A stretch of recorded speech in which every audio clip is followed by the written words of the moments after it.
자, 여러분 안녕하세요. 마음을 분석하는 남자, 마음 분석가 선생 에녹입니다. 예, 저는 지금 중국 청도에서 15년 마음 분석가로 활동을 하고 있는 한국 사람, 한국인 에녹입니다. 글쎄 이렇게 큰 중국 땅에 아마 한국 사람으로서 이렇게 오래 심리 상담 관련한 이 마음 분석가로 활동하고 있는 사람은 유일하게 제가 혼자가 아닌가. 제가 이제 마음 분석가 최고 과정 교육을 하기 위해서 중국 전 지역을 많이 다니고 있는데요. 만나보면 한국 사람이 이렇게 상담 활동을 하는 사람들을 만나기가 그렇게 쉽지 않더라고요. 몇몇 분은 계시는데 그분들은 뭐 한 1, 2년 정도, 많아야 뭐 3년, 5년 미만의 그 정도셨고, 저같이 이렇게 15년, 20년을 바라보는 분들은 제가 만나보지 못했습니다. 자, 그렇게 제가 자부심을 갖고 이곳에서 마음분석가로 활동을 하면서 다양하게 어린 아이부터 그 노인까지 만나서 상담을 하게 되는데, 제가 가장 많이 상담을 하는 게 바로 자녀 교육입니다. 자녀 교육이 한 80% 이상이 되지 않을까 생각을 하는데요. 임신부터 정말 대학 입학까지 그 안에 일어나는 많은 문제들을 제가 상담을 하면서 저만의 자녀 양육 매뉴얼을 만들게 됐습니다. 자, 그 매뉴얼만 기억하시면 내 아이가 뭐 20 몇 개월이든 뭐 40 몇 개월이든 뭐 3살이든 4살이든 7살이든 8살이든 중학생이든 뭐 고등학생이든 전혀 문제가 없습니다. 자, 이거 기억하십시오. 자, 제가 지금부터 자녀 양육 매뉴얼 시작하겠습니다. 많은 부모님들이 자녀 교육이, 자녀 양육이 어렵다라고 말씀을 하세요. 왜 어려울까요? 어느 한족 어머니가, 그러니까 중국 그 부모님이에요. 중국 부모님인데 이분은 자녀가 남자만 셋을 키우는 부모님이셨어요. 그런데 저희 상담실에 찾아오신 거예요.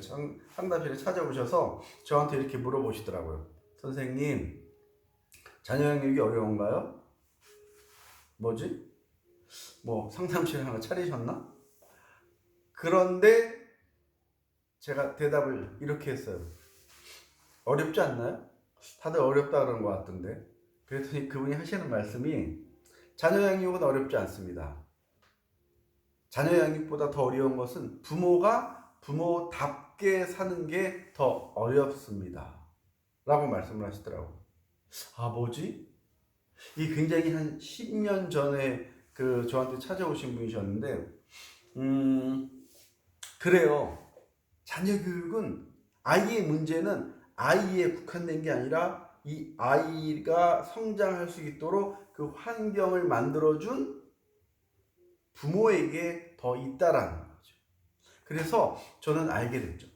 자녀 문제의 90% 이상은 부모에게 있다라는 거. 또 그럼 부모 문제의 90% 이상은 부부 문제에 있습니다. 부부가 사이가 안 좋아 보세요. 부모의 역할을 제대로 할까요? 그러면 부모의 역할을 제대로 못하면 그게 바로 자녀 교육에 영향을 주게 되는 거죠. 자, 그래서 자녀의 문제는 부모의 문제고, 부모의 문제는 부부의 문제고, 부부의 문제는 각 개개인이 살아온 성장 환경의 문제가 있다. 제가 이제 이걸 알고 본격적인 자녀 교육을 시작하게 됐습니다. 자, 또 자녀 교육이 힘든, 어려운 이유는 뭐냐면요, 올바른 자녀 양육 방법을 모르고 계신다라는 거예요. 우리 부모님이 자녀 교육에 대해서 공부를 많이 안 하세요. 왜 안 하시나요? 뭐 그 복지관이라든가 뭐 여러 그 기관에서 많이 교육을 하는데 그거 갖고는 안 되죠. 자, 보세요. 우리 고등학교 아이들 대학 가기 위해서 얼마나 이 수능 공부를 열심히 하나요? 그런데 한 시즌만 하나요? 뭐 한 텀만 하나요? 아니면 한 과목만 하나요? 그렇지 않잖아요.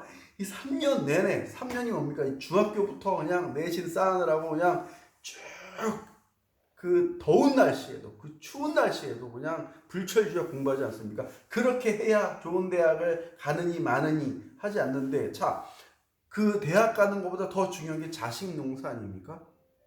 이 세상에 자식 농사보다 더 중요한 게 있나요? 전 물어봐요. 이 세상에 자식 농사보다 더 중요한 게 있나요? 부모님도 그래요. 아니, 없습니다. 이렇게 말씀하시더라고요. 사실 자식 농사보다 더 중요한 게 뭐냐면요, 부모 공경이에요. 부모 공경, 효도. 내가 효도하잖아요. 그러면 자녀들은요, 자연스럽게 보고 배우게 돼 있어요. 자식 농사보다 더 중요한 게 부모 공경이에요. 그런데 그걸 잘 모르죠. 그냥 모든 것이 다 자식에게만 있죠. 그리고 할머니 할아버지가 뭘 잘못하면, 아이한테 뭘 잘못하면 할머니 할아버지한테 큰 소리, 자기 부모님한테 큰 소리를 치게 되는 거고.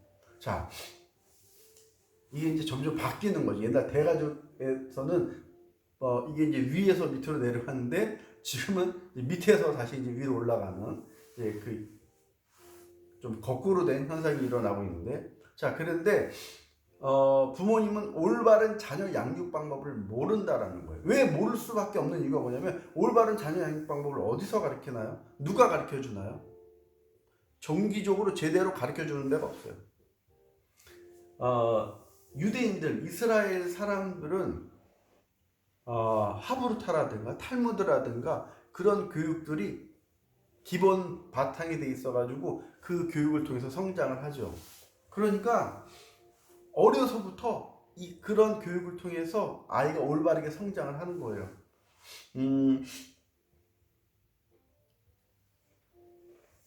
그 유대인들이 보면은 이 전 세계의 유대인들의 이 포지션을 보면 다 이 상위, 또 재벌이라든가 어떤 리더라든가 어떤 각 계층의 어떤 이 탑들 보면은 다 유대인들이 굉장히 많죠.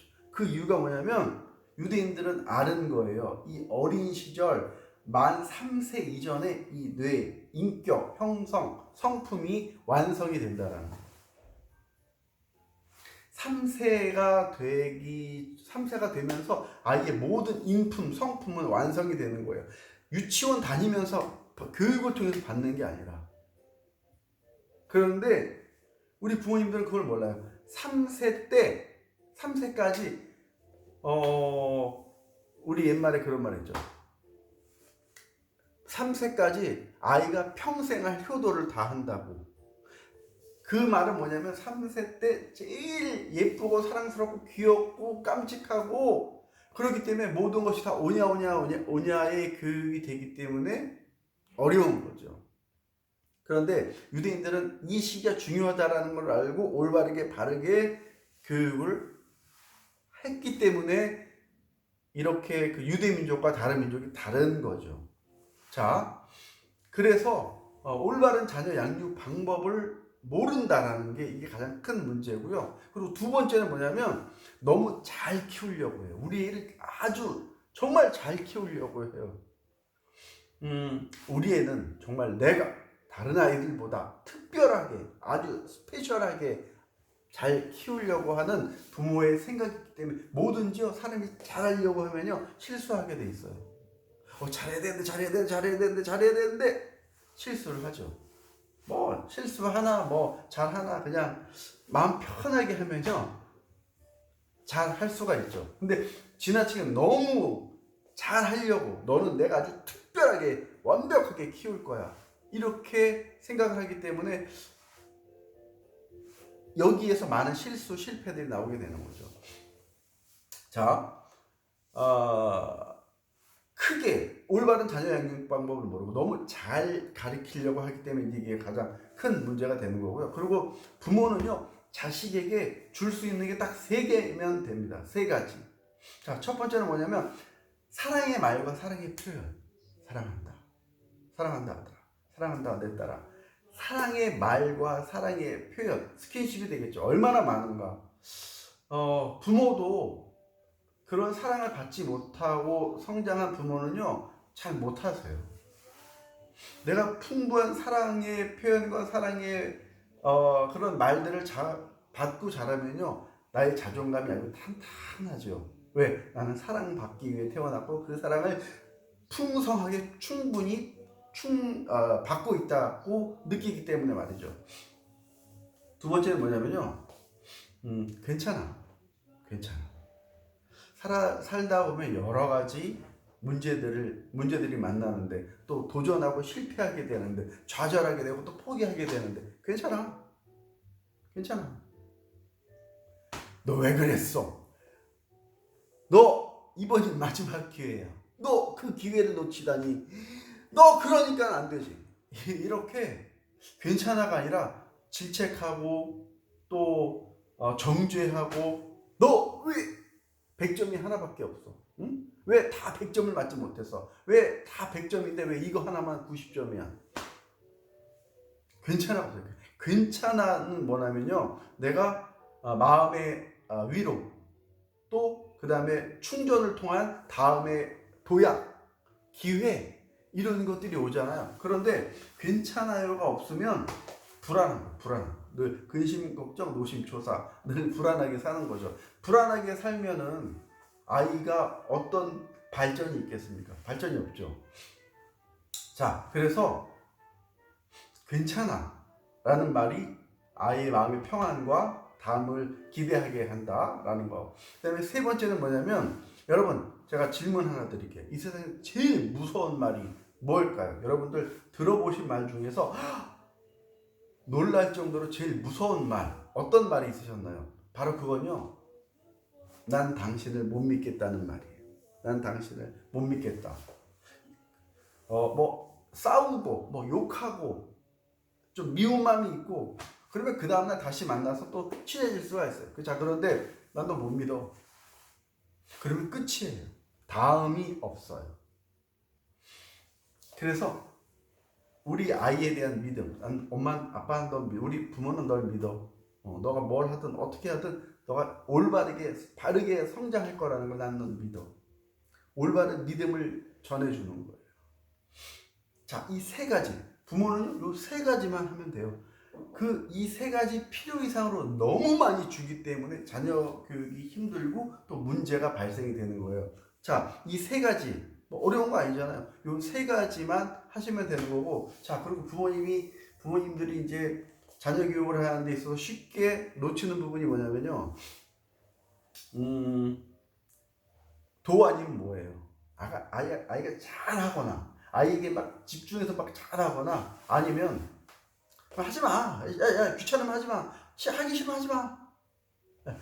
도 아니면 뭐 우리 부모님들은 항상 생각하는 게 뭐냐면 결과예요. 과정이 아니라 결과. 왜 그랬어? 왜 이거밖에 안 돼? 이게 다야? 결과. 과정이 되게 중요한 거거든요. 그 과정을 위해서 좀 관심을 가져주고, 과정이 좋아야 과정의 문제를 찾고 그 원인과 이유를 찾아서 도와주면은 결과는 반드시 좋아지게 되는데, 이제 항상 그 결과를 본다라는 거죠. 그래서 우리 부모님들이 자녀를 키울 때 실수하는 부분이 자꾸 이제 결과를 본다고 했잖아요. 자, 보세요. 말을 우물가까지 끌고 올 수는 있어요. 근데 물을 억지로 먹이잖아요. 그럼 말이 와 이렇게 거부 반응을 해요. 막 뒷발로 막 빵 차고. 말을 우물가까지 끌고 오면은 말이 목이 마르면 자기가 정신없이 물을 먹어요. 그리고 또 쉬고 알아서 물을 먹는 거죠. 우리 부모가 할 역할은 뭐냐면 말을 우물가까지 끌고 오는 역할을 하시는 거예요. 말을 우물가까지. 근데 어떤 부모님들은 말을 우물가까지 끌고 오려고 하지도 않아요. 아니 뭐 네 인생 네가 알아서. 이거는 방임이잖아요. 근데 어떤 부모님은 또 억지로 끌고 와서 또 억지로 먹이는 부모님들이 계세요. 그러니까 이게 도 아니면 뭐죠? 자, 중요한 거는 물까지 끌고 오는 이 기술이에요. 이 기술. 오늘 이 기술을 여러분들께 알려드리려고 해요. 그냥 뭐 무작정 끌고 온다. 무작정 끌고 오는 것도 문제가 되는 거고, 올바르게 끌고 와야 되는데 말이죠. 자, 저는 그 초등학교를 기준으로 해서 그 이전과 그 이후로 나누는데, 그 이전은요, 저는 본능의 시기라고 이야기를 해요.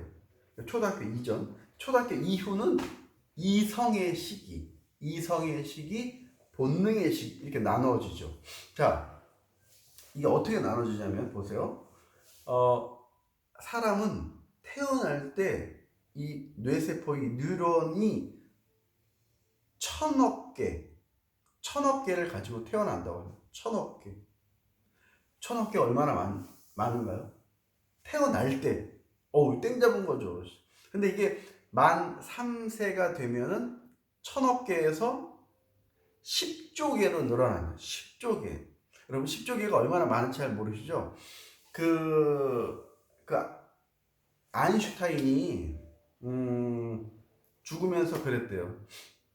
나는 이 뇌세포의 20%도 못 쓰고 죽는 것 같다고. 여러분 지금 얼마나 쓰고 계시나요? 맞아요. 이게 20%가 그렇게 엄청난 것처럼 이 10조 개는 어마어마한 거거든요. 자, 그렇게 이런 그 뇌세포를 가지고 태어난다라는 건요, 결과적으로 바보로 태어난 아이들은 한 명도 없다라는 거예요. 다 천재로 태어나요. 다 천재로 태어나는데 그 환경이 아이를 바보로 만드는 거죠.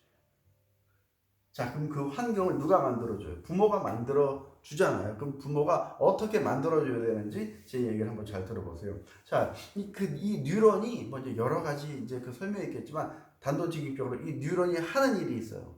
그 하는 일만 기억을 하시면 돼요. 이 뉴런이 무슨 일을 하냐면요, 기억과 삭제를 합니다. 기억과 삭제. 뭘 기억을 하냐면요, 아주 충격적인, 아주 그냥 엄청난 이런 그 사건, 사고, 이것들을 이제 기억을 해요. 뭐 사건, 사고라고 해서 나쁜 것만 있는 게 아니라 뭐 좋은 것도 있겠죠. 엄청나게 좋은 일. 자, 그리고 또 어떤 거를 삭제하냐면 일상적이고 반복적인 걸 삭제해요. 어제 점심 뭐 드셨죠? 예, 기억나죠? 일주일 전에, 한 달 전에, 1년 전에, 1년 전에 점심 뭐 드셨는지 기억나세요? 기억 안 나죠? 그러면 3년 전에, 9년 전에 기억 안 난단 말이에요. 근데 이제 제가 9살 그 임산 그 어머니한테 물어봐요. 어머니 뭐 5년 전에 점심 뭐 드셨는지 기억나세요? 아니요. 그럼 9년 전에 우리 아이 임신하셔서 이렇게 출산하실 때 기억나세요? 아, 기억나죠. 또렷하게 기억나죠. 자, 바로 이거예요. 그 충격적인 사건은 기억을 하는 거예요. 근데 반복적인 건 잊어버리는 거고. 자, 여기에 키포인트가 있습니다. 여기에서 제가 말씀드리고 싶은 거는 강호동 칭찬법을 말씀드리고 싶습니다. 여러분, 강호동 하면은 어떤 게 가장 먼저 생각이 납니까? 오버를 많이 하잖아요. 뭐 오버는 이제 콩글리시니까 이제 투머치, 요즘 굉장히 투머치가 굉장히 심하잖아. 목소리부터 우와, 이게 굉장히 심하잖아요. 뭔가 아이가 잘했을 때 잘했어, 그게 아니라 우와, 대단하다, 엄청나다, 너 정말, 이렇게 크게 칭찬을 해 아이가 그걸 기억을 한다라는 거예요. 그래, 잘했어, 다음에 또 잘해. 잊어버려요. 3년 전에 아침 뭐 먹은 거 기억 안 나는 것처럼 잊어버려요. 자, 그런데 강호동 칭찬법으로 크게 칭찬을 하면 기억을 하게 되는 거예요. 제가 초등학교 1학년 때 이렇게 이제 미술 그림을 그리러 선생님 앞에 가시고, 이제 우리가 이제 쭉 뒤에 따라 이렇게 걸어가는데 자동차 다니는 도로였어요. 저희는 시골이었는데 걸어가는데 자동차 도로 앞쪽에 이만한 돌이 있었어요. 차들이 막 비켜가고 이제 이런 상황이었는데 다들 그냥 보고 이렇게 걸어가더라고요. 제가 차가 없어서 그 도로로 달려가가지고 그 돌을 품에 안고 그걸 밖으로 던졌어요. 차가 잘 다닐 수 있도록. 근데 그걸 이제 선생님이 보시고 어우, 박수를 쳐주시고 너무 잘했다 칭찬을 해주시고, 이제 아이들이 저를 다 보고 되게 부러워하고 뭐 존경의 눈빛, 칭찬을 받았으니까 그 칭찬에 대한 또 부러움의 눈빛, 뭐 이런 거. 근데 그게 초등학교 1학년의 일이었는데 제가 아직도 기억을 하고 있잖아요. 얼마나 많은 세월이 흘렀어요. 제가 지금 내일 모레면 50인데 그걸 기억을 하고 있다라는 거예요. 그게 저의 그 충격적인 사건이었죠. 자, 이것처럼 여러분들이 일상적으로 평범하게 하는 칭찬보다 강호동 칭찬법을 사용했을 때 아이들이 그것을 더 깊이 느낀다는 거죠. 그리고 오래 기억을 한다라는 거죠.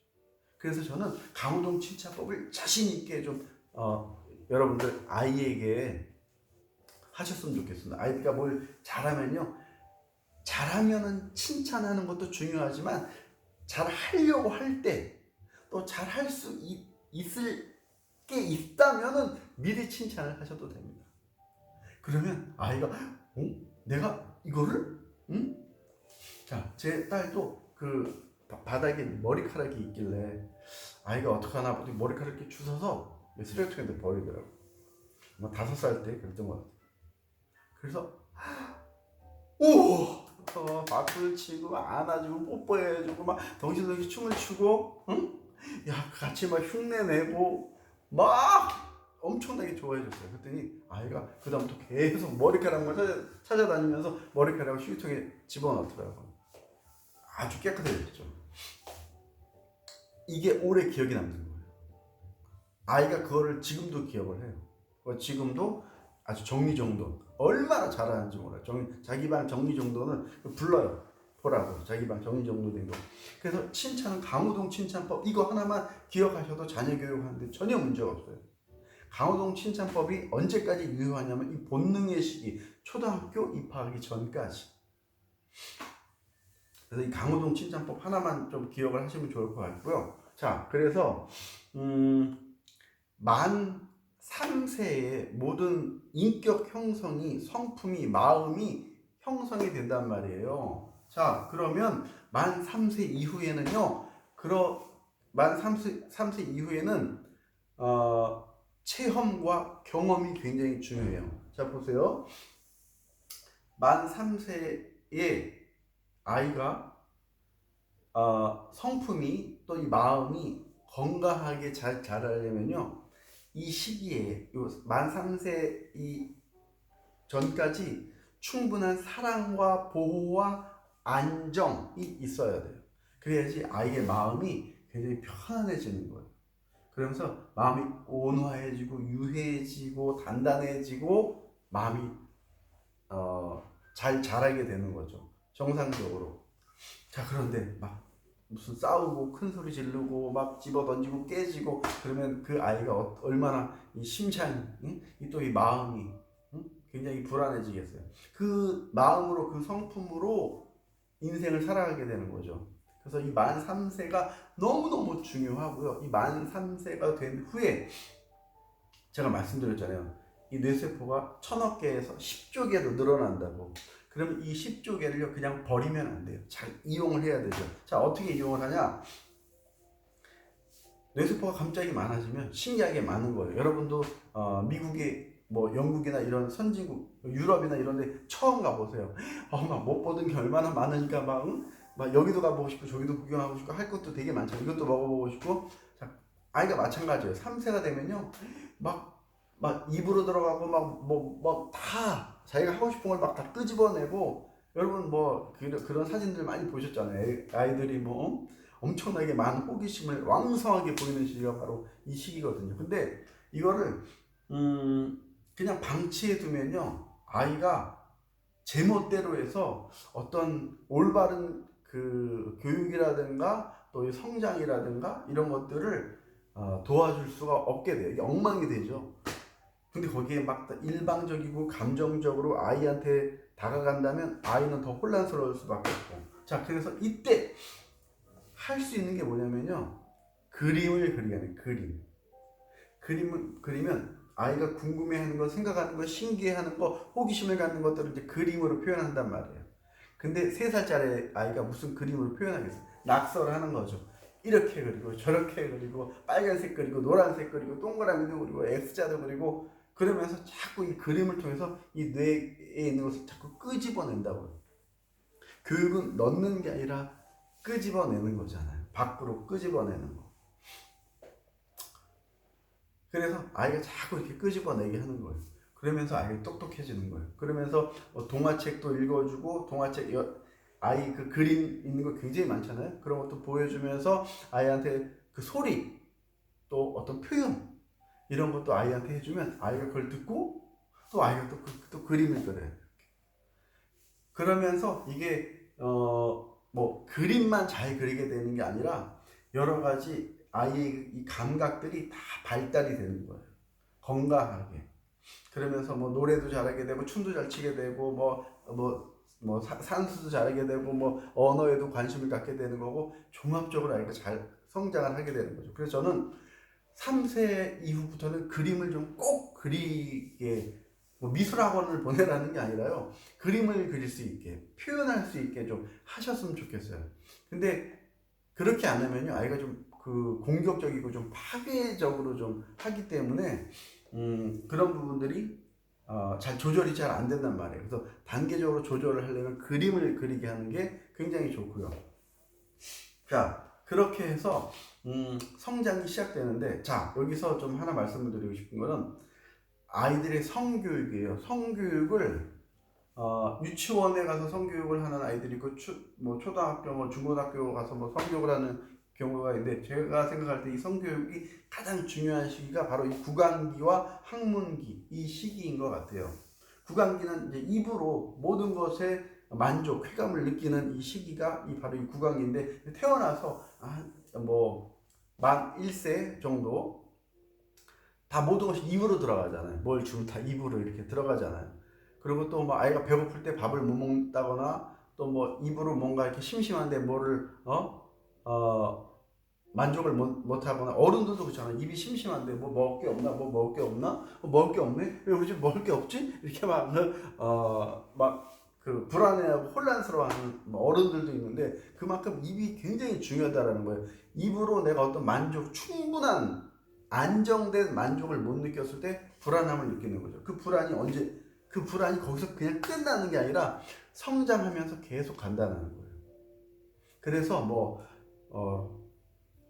구강 결핍으로 인한 그쪽으로 이제 연관된 어떤 성적 그 장애들이 많이 발생이 되는 거죠. 그리고 또 항문기도 마찬가지고 항문기도 내가 대소변을 통해서 이 배변을 통해서 쾌감 이런 걸 느끼는데 야 너 왜 여기다 똥 쌌어? 야 너 이렇게 똥을 여기다 싸면 어떻게? 야 금방 갈아줬는데 지금 또 똥 싸면 어떻게? 막 아이한테 이렇게 막 하면은 아이가 심리적으로 정신적으로 불안을 느끼면서 이 배변 활동을 제대로 못하면서 또 심적으로 불안을 느끼게 된단 말이에요. 이런 것들이 아이가 성도착이라든가 성관음이라든가 이런 쪽으로 충분히 막 가게 돼 있어요. 그래서 저는 올바른 성교육은 이 구강기, 학문기가 굉장히 중요하다고 생각하고, 그러고 이제 성장을 하면서 좀 더 구체적이고 본격적인 그 교육들이 이제 진행이 돼야지 이 구강기, 학문기에 완전히 그냥 방치해버리고 여기서 아무리 교육을 한다고 해도 이게 효과가 저는 별로 그렇게 많지 않다고 생각을 해요. 자, 그리고 성교육에 대해서 말씀이 나왔으니까 그 초등학교 기준으로 해서 그 이전은 본능의 시기라고 얘기를 말씀드렸고 그 이후는 이성의 시기라고 말씀을 드렸잖아요. 자, 본능의 그 시기의 그 성교육은요, 유치원 이렇게 되겠죠. 위생이 바로 성교육이에요. 병균, 세균, 이렇게 찌찌. 그래서 여기 잘못 만지면 병균이 벌레가 생기고 이렇게 아이들한테 그래서 잘 관리를 해야 되고 함부로 만지면 안 되고 누가 만지면 안 되고 잘 씻어야 되고 이렇게 얘기를 하면 아이가 이 병균, 세균을 생각을 하기 때문에 굉장히 깔끔하게 자기 관리들을 잘 한단 말이에요. 자, 그리고 이제 초등학교 넘어서 아이들에게 성교육은 생명을 중심으로 이제 아이들한테 성교육을 하는 거예요. 아이들이 이 성에 대해서 이런 어떤 매스미디어 여기에 노출이 돼 있기 때문에 아이들이 하려고 하지 않아도 보려고 하지 않아도 이게 도전해 와요. 이렇게 그러니까 아이들이 할 수 없이 막 보게 되고 어쩌다가 보게 되고 막 이렇게 되면서 잘못된 성의 가치관을 갖게 되고, 또 그렇기 때문에 뭐 성교육을 하게 되더라도 자기가 본 이 쾌락으로만 모든 것을 다 받아들이고, 또 이렇게 뭐라 이렇게 어떤 결과를 이제 이렇게 내게 되는 거고요. 자, 그래서 이 초등학교 이후의 성교육은요, 초등학교 이후의 성교육은 위생이라면, 초등학교 이후부터는요, 생명이에요, 생명. 생명을 가지고 아이들하고 얘기를 하는 거예요. 생명을 가지고 아이들하고 얘기를 하면요, 아이들이 되게 신중해져요. 생명? 이거 이렇게 하면 생명이 잉태돼? 생명이 출생이 돼? 그렇구나. 애를 가질 수 있어. 자, 애를 가지면 내가 만약에 그 능력이 없어서 애를 출산해. 뭐 미혼모라든가, 응? 그렇게 출생이 되면 뭐 기형아가 나오는 경향이 있고, 또 뭐 여러 가지 병이, 내가 성관계를 잘못했을 때 어떤 병에 걸린 아이가 또 나올 수도 있고, 또 그 아이가 또 미혼모로 또 성장을 하면서 뭐 또 겁이 나서 막 시유통에 버리고 그 화장실에 버리고 뭐 남의 집에 이렇게 갖다 주고 막 이런 아이의 그 비정상적인 성장, 또 그런 위생, 그런 상태, 이런 생명을 주제로 이렇게 얘기를 하면 아이들 되게 그 신중해져서 이렇게 쳐다봐요.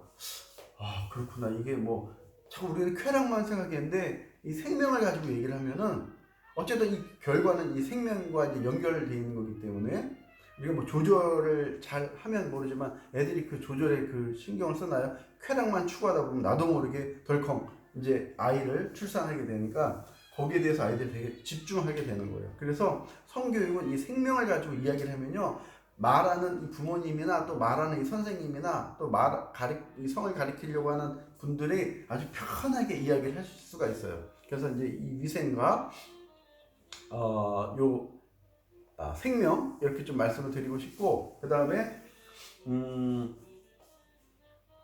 아이가 이제 성장을 하는 데 있어서 이 초등학교를 기준으로 해서 저는 뭐라 그랬어요? 본능, 그 이후는 이성이라고 얘기를 했잖아요. 여기서 되게 중요한 게 있어요. 그 본능, 초등학교를 기준으로 해서 이 본능에 있어서는요, 항상 아이한테 대화를 하실 때 정답을 주셔야 돼요.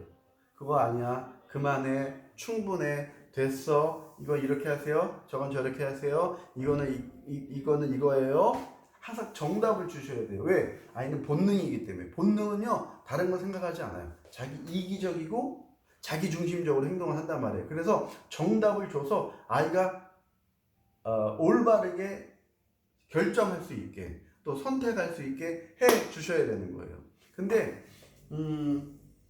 거꾸로 그 부모님은 어렸을 때 뭐 먹을래? 이거 먹을래? 저거 먹을래? 이거 가질래? 저거 가질래?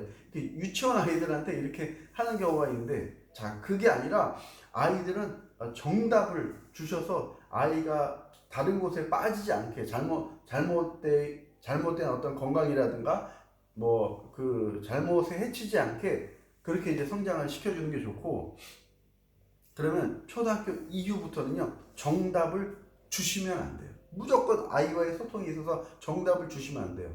아이는요, 생각하고 판단하고 결정하고 책임집니다. 맨 앞에가 뭐예요? 생각이잖아요. 아이가 스스로 생각하게 해야 되는 거예요. 부모가 생각을 하면은 부모가 정답을 주게 되면 아이는 자기가 생각하지 않아요. 생각을 빼앗겨 버리는 거죠. 자, 그래서 아이가 스스로 생각하게 해야 돼요. 부모가 정답을 주면 그 생각을 빼앗아 가는 거예요. 아이가 생각을 해야지, 생각하고 판단하고 결정하고 책임을 지는데, 내 생각이 아니면 책임을 지지 않아요. 여기 이제 중국에 많은 한국 학생들이 와서 공부를 하는데, 상담실에 와요. 뭐 하는 얘기가 뭐냐면, 내가 뭐 중국에 오고 싶어서 왔나요? 내가 뭐 이 학교 다니고 싶어서 다니나요? 내가 뭐 이 학원은 다니고 싶어서 다니나요? 이렇게 이야기를 해요. 그러니까 뭐 해도 그만, 안 해도 그만, 성적 잘 나와도 그만, 안 나와도 그만, 모든 책임은 다 부모에게 이렇게 전가를 해 버리는 거죠. 그래서 아이가 스스로 생각하고 판단하고 결정하고 책임질 수 있게 아이의 생각을 독립시켜 주는 게 중요한데, 독립시켜 주기 위해서는 아이에게 절대 정답을 주시면 안 된다라는 거예요.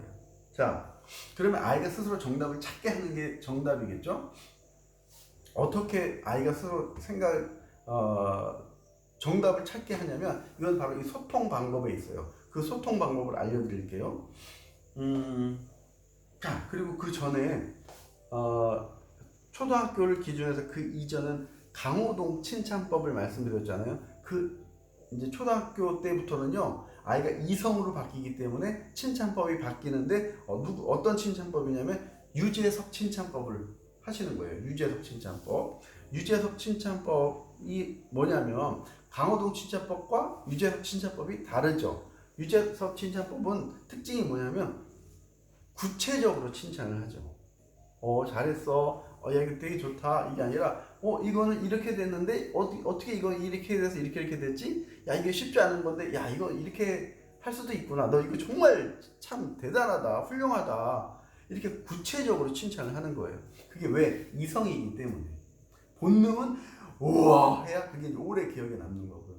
그래서, 이 본능, 이성의 시기에는 이제 구체적으로 유재석처럼 칭찬을 하는 게 이제 핵심 포인트고, 그래서 그 유재석 칭찬법을 그 모티브로 한 소통 방법, 아이들과의 소통 방법을 알려드릴게요. 자, 아이들은 뭔가 자꾸 질문을 해요. 물어본단 말이에요. 그러면 부모님은 거기에 대해서 자꾸 정답을 주려고 하는데, 정답을 주지 않기 위해서는, 또 아이의 생각을 독립시켜주기 위해서는요, 첫 번째, 경청, 공감, 이해. 이게 한 세트예요. 자, 경청, 기울일 경, 들을 청이잖아요. 아이가 뭘 물어보면, 그래, 뭔데? 뭔데? 이렇게. 그러면, 내 얘기에 관심을 갖네? 그러면서 이제, 그거는? 그러면서 이렇게 얘기를 하게 되는 거죠. 경청을 하는 거예요. 그래. 공감. 그렇구나. 이해. 그럴 수 있겠다. 자, 두 번째는 뭐냐면요, 생각을 물어보는 거예요. 그럼 넌 어떻게 생각해? 어떤 생각이 있어, 거기에 대해서? 자, 그 다음에 세 번째는 뭐냐면, 그거 좋은 생각이다. 그러면 그걸 하기 위해서 어떤 좋은 방법이 있을까? 어떤 방법이 최고의 방법일까? 방법을 물어보세요. 자, 그리고 마지막. 그리고 네 번째는 뭐냐면요, 그러면 아빠가 어떻게 도와줄까? 야, 그건 아빠가 이렇게 도와줄게. 그건 신경 쓰지 마. 이게 아니라, 그럼 아빠가 어떻게 도와줄까? 아빠의 도움도 아이가 생각을 해서 디자인을 하라는 거예요. 어떻게 도움을 받을 건지. 자, 그리고 마지막 다섯 번째는 부모도 하고 싶은 얘기가 있을 거 아니에요. 그리고 아이의 말이 다 100% 맞거나 100% 옳은 게 아니잖아요. 위험하거나 틀릴 수도 있잖아요. 자, 그러면 보통 부모는 이전까지 하고 싶은 얘기를 먼저 이렇게 정답을 줬다면은 그 이야기를 맨 나중에 하는 거예요. 다섯 번째 때. 엄마가 하고 싶은 얘기를 먼저 하잖아요. 그러면 아이는 되게 심란해져요. 뭐야, 나도 하고 싶은 얘기가 있는데, 나는 그게 아닌데, 그건 내 생각하고 다른데. 자, 그런데 하고 싶은 얘기를 다섯 번째 하면은 아이가 되게 신중해져요. 왜? 1번부터 4번까지 자기를 다 지지해주고 응원해주고 들어주고 존경해주고 존중해주고 다 공감해주고 했으니까. 그 마지막 다섯 번째 이렇게 하는 거예요. 그럼 거기에 대해서도 엄마도 좀 생각이 있는데 얘기해도 될까? 예, 얘기하세요. 왜? 1번부터 4번까지 나를 다 들어줬으니까, 인정해줬으니까. 엄마는 거기에 대한 생각은 이런데, 너 그런 걸 해도 좋지만 그걸 하게 되면 이렇게 위험한 일이 생길 수 있고, 또 위험한 일이 생기면 또 이렇게 안 좋게 너한테 영향이 있을 것 같아. 너는 엄마의 생각에 대해서는 어떻게 생각하니?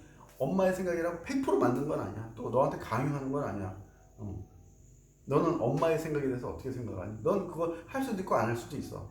그건 너의 선택이야. 넌 어떻게 생각하니? 아이한테 생각을 물어보세요.